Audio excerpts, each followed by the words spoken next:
C'est parti mesdames et messieurs pour cette dernière livraison d'informations de la semaine et tout de suite place au titre. Les autorités provinciales du sud de Kivu, dont le gouverneur, les vice-gouverneurs et les députés provinciaux sont convoqués en urgence à Kinshasa sur fond de crise institutionnelle et d'accusation de mauvaise gouvernance dans une province partiellement contrôlée par l'AFC M23. Et dans un autre chapitre, en RDC, le pasteur Moïse Mbiye présente ses excuses après la controverse liée à ses propos sur le camp des lépreux. Il affirme que ses paroles ont été sorties de leur contexte et accuse certains acteurs de récupération politique. Restez à l'écoute pour plus de détails. Une fois de plus, mesdames et messieurs, je vous souhaite la bienvenue dans ce journal.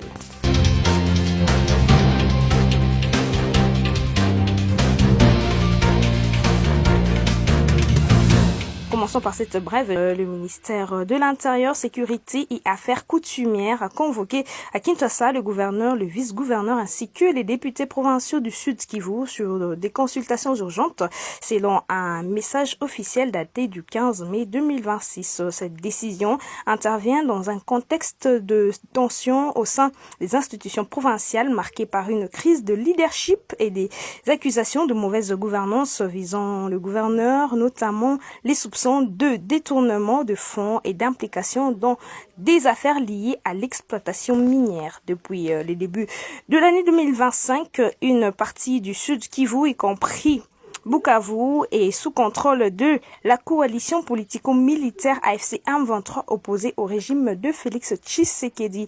Les institutions provinciales siègent actuellement à Uvira, devenu chef-lieu provisoire de la province.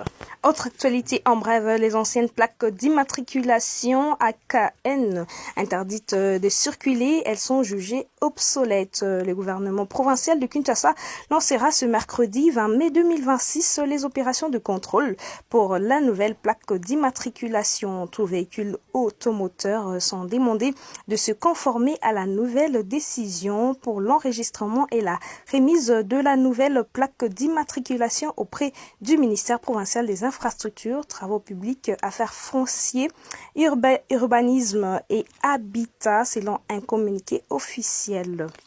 Nous l'avons dit au sommaire après une vive polémique suscitée par ses propos comparant certains milieux politiques à un camp des lépreux. Le pasteur et chantre Moïse Mbiye est sorti de son silence dans une mise au point publique. Il a présenté ses excuses aux pasteurs et fidèles qui se sont sentis offensés tout en dénonçant une récupération politique et une déformation de ses déclarations sur les réseaux sociaux. Suivez les détails dans ce propos. Bien, image Moïse Mbiye azana aéroport Nyabima babotolier passeport c'est faux naturel aucun aéroporté azana bien et le seul voyage on a préparé le 21 novembre on a encore Arena à Bercy, c'est tout.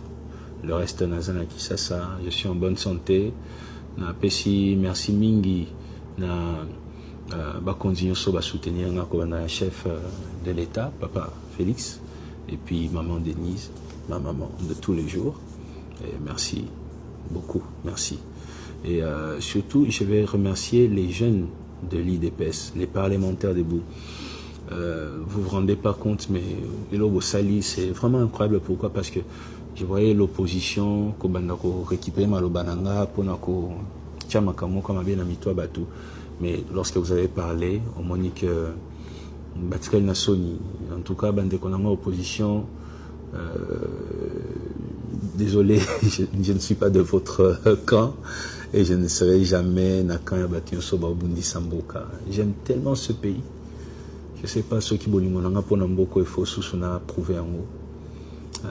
Quand les autres ne faisaient que parler, moi j'ai écrit des chansons pour attaquer la rébellion, pour nous soutenir.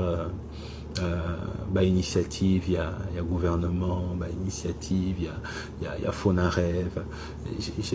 J'ai fait que ça toute ma vie. Et Biscan Sonakindaka, Ataba Pesina Tikete, dans l'Obaka, Ponamboka, il y a des images. Quand les autres se sont tus, quand même les membres du gouvernement, Kimia, moi j'ai parlé toujours, vous voyez ça.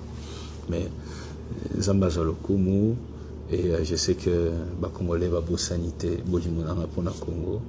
Alors, ce dimanche, pardon, on a moni batou. Oh, tu requiens d'église, église, il y a rébellion, il y a Bethel, les églises, il y a des politiciens. En tout cas, jamais. On y a église, pour la coloquer le Nzambe, il y a église. Dans les Haut-Katanga, Lubumbashi, la société civile alerte sur la recrudescence des braquages des cambistes, la gouvernance sécuritaire et du cadre de concertation de la société civile dénonce évidemment une multiplication des braquages visant des shops de transfert d'argent et de vente d'unités à Lubumbashi. Dans un communiqué signé par Bertin Chose, l'organisation rapporte qu'un shop appartenant à Oreb Boumb a été attaqué ce vendredi 15 mai 2026 vers 11h au quartier Golfe Faustin par des hommes armés qui auraient emporté de l'argent et plusieurs téléphones. C'est dans la société civile, 3 individus vêtus des tenues militaires en circulant à moto seraient impliqués dans cette attaque. D'autres cas similaires auraient été signalés le même jour à Kabula-Meshi ainsi que le jeudi 14 mai sur la route de contournement. Face à cette insécurité grandissante, la société civile appelle la population à la vigilance et exhorte la 22e région militaire à diligenter des enquêtes pour identifier et sanctionner les auteurs de ces actes. La députée nationale Michéline Mpundu a dénoncé à l'Assemblée nationale l'attaque menée dans la nuit du 13 au 14 mai contre le couvent des frères Xavériens et l'école Saint-Joseph Sizaniko à Kasinga dans le Haut-Katanga. Selon l'élu, des hommes non identifiés ont causé d'importants dégâts matériels et traumatisé les religieux ainsi que les élèves de cette école des plus de 1700 apprenants. Elle critique également la lenteur de l'intervention des forces de sécurité et demande l'ouverture d'une enquête ainsi que le renforcement de la sécurité dans la zone.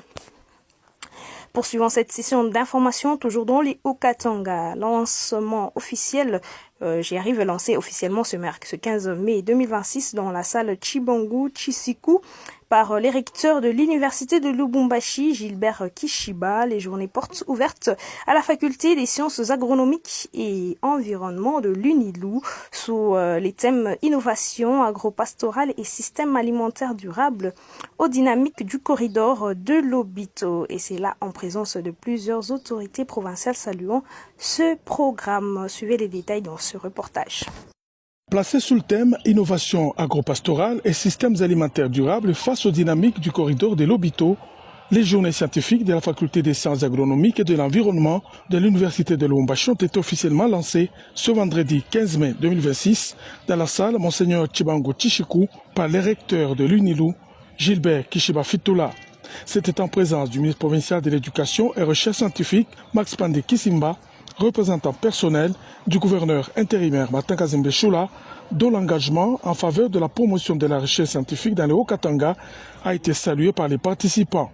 Pendant 2 jours, professeurs d'université, chercheurs et experts vont échanger sur les enjeux liés à l'agriculture, à l'environnement et à la sécurité alimentaire en République démocratique du Congo.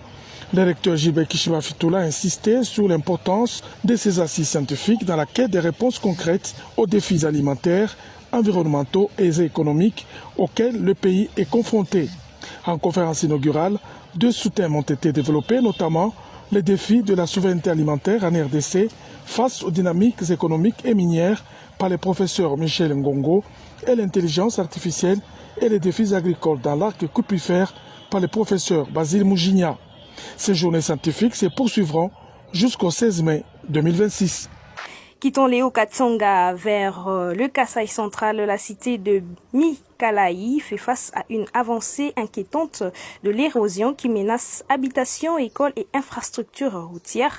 Alarmée par la dégradation de la situation, la population a saisi les autorités provinciales pour réclamer les mesures urgentes afin d'éviter une catastrophe humanitaire et l'isolement de plusieurs quartiers. Écoutez leur mémorandum lu par les membres de la société civile, évidemment au micro de Gilbert Kabungo. Mémorandum de la population de Mikalaï. Alerte et appelle à l'intervention urgente contre l'érosion à Mikalayi. Son Excellence, Monsieur le gouverneur de la province du Kasaï central, Monsieur le président de l'Assemblée provinciale du Kasaï central, Monsieur le ministre provincial des infrastructures et travaux publics, Monsieur le ministre provincial de l'environnement, autorité territoriale de Mikalayi. Excellence, Monsieur le gouverneur, nous, population de Mikalayi, nous venons très respectivement porter à votre haute attention la situation critique causée par l'avancée de l'érosion dans plusieurs quartiers de notre cité de Mikalayi. Constat, depuis plusieurs mois, des ravins se creusent à une vitesse alarmante dans les quartiers Mbonzo 1, ici à Mikalayi. Des maisons sont fissurées, des parcelles englouties et des voies de circulation coupées. Les dernières pluies ont gravé les dégâts. Aujourd'hui, des familles dorment dans la peur et certaines ont déjà abandonné leurs habitations. Conséquence, menace directe sur la vie des habitants et sur les infrastructures scolaires et sanitaires, y compris le marché de Mikalayi, qui est dénommé Marthe Kassalou. Demande urgente. Face à cette menace, la population de Mikalayi sollicite l'intervention immédiate du gouvernement provincial. Déclarer l'état d'urgence érosion pour Mikalayi et débloquer un fonds d'intervention rapide.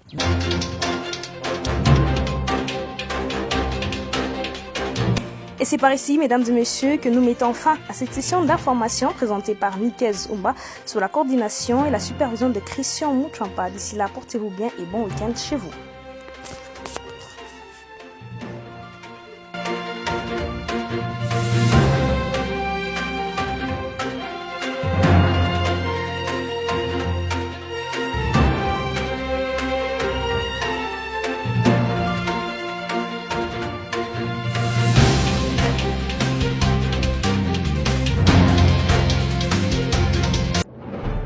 L'actualité bien filtrée par le professionnel de médias, c'est sur Scoop FM. Suivez nos informations d'actualité sur Scoop FM, à Kasumbalesa sur Marafiki Radio, à Kipushi sur Moïseni et Kipushi 24, à Lubumbashi sur Sky Radio, à Likasi sur Inili Radio et sur Canal Site FM. Nous sommes en Bujimaï sur Dieba Radio. Suivez-nous également sur la radio Réveil FM, émettant depuis la ville du Kananga. Nous sommes également dans le territoire d'Endemba, province du Kasaï central, sur la RTBK, radio Tuyabien du Kumpala. Scoop FM, la neutralité réelle. Pour tout contact, appelez au 097 62 31 319.